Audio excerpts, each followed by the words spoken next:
చంద్రబాబు జగన్ ఇద్దరు బీజేపీ బానిసలే అన్నారు YS Sharmila. TDP వైసీపీకి ఓటు వేస్తే బీజేపీకి వేసినట్టేనని చెప్పారు. ఇక ఈ రెండు పార్టీలకు ఓటేస్తే రాష్ట్రానికి రాజధాని పోలవరం రాదన్నారు. కాంగ్రెస్ పార్టీ అధికారంలోకి వస్తే ఇందిరమ్మ అభయహస్తం కింద ప్రతి నెల మహిళల అకౌంట్లో 5,000 రూపాయలు జమ చేస్తామన్నారు.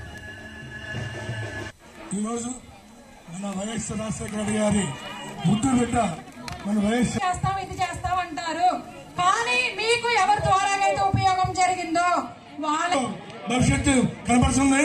2024లో కూడా మన కాంగ్రెస్ పార్టీ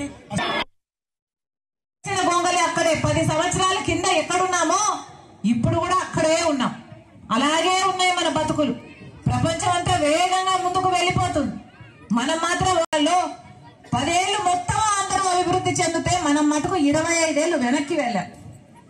ఇది మన రాష్ట్రంలోని పరిస్థితి. బిడ్డలకు ఉద్యోగాలు వస్తున్నాయమ్మా, బిడ్డలు చదువుకుంటున్నారు. ఈరోజు డిగ్రీలు పీజీలు చదువుకుందాం అనుకుంటే ఆ రోజుల్లో రాజశేఖర రెడ్డి గారు ఉన్నప్పుడు ఫీజు రీయింబర్స్మెంట్ ఉండేనమ్మా. ఫీజు రీయింబర్స్మెంట్ రాజశేఖర రెడ్డి గారు చెప్పిన మాట, పెద్ద చదువులు ఏ బిడ్డ చదువుకోవాలన్నా మీరు డాక్టర్ అవుతారా, మీరు ఇంజనీర్ అవుతారా, మీరు ఎంబీఏ చేస్తారా, మీరు ఎంసీఏ చేస్తారా, మీరు ఏది కావాలంటే అది చదువుకోండి, ప్రభుత్వమే ఉచితంగా చదివిస్తుంది అన్నాడు రాజశేఖర రెడ్డి గారు. ఇప్పుడు లేదు. డాక్టర్లైనా ఇంజనీర్లైనా చదువుకోవాలి అంటే కన్న తల్లిదండ్రులు అప్పు సొప్పు చేయాలి, కూలీ నాలి చేసుకోవాలి. తీరా అంతా చేసి చదివించినాక ఉద్యోగాలు వస్తున్నాయా అంటే ఉద్యోగాలు రావటం లేదు.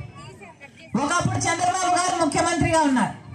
మొదటి 5 సంవత్సరాలు చంద్రబాబు గారు ముఖ్యమంత్రిగా ఉంటే ఆ రోజుల్లో మెగా డిఎస్సి వేస్తానని చంద్రబాబు గారు 23,000 టీచర్ ఉద్యోగాలు ఖాళీగా ఉంటే ఆ రోజు 7,000 ఉద్యోగాలు వేశాడు.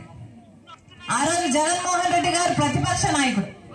ఇలాగే ఎన్నికల ప్రచారం అప్పుడు జగన్మోహన్ రెడ్డి గారు వచ్చి ప్రభుత్వ శాఖల్లోనే 2,30,000 ఉద్యోగాలు ఖాళీగా ఉన్నాయి, ఏపీపీఎస్సీ ద్వారా అన్ని భర్తీ చేస్తాను అన్నాడు జగన్మోహన్ రెడ్డి గారు.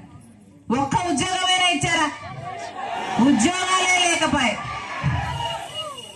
మెగా డిఎస్సీ అన్నారు. ఆ రోజుల్లో మెగా డిఎస్సీ చంద్రబాబు గారు 23,000 ఉద్యోగాలు ఖాళీగా ఉంటే సిగ్గు లేదా, 7,000 ఉద్యోగాలు వేసేది అని ఆ రోజు నిలదీశాడు జగన్ అన్న గారు. మరి ఇప్పుడు ఏమైంది? 25,000తో మెగా డిఎస్సీ వేస్తానన్న జగన్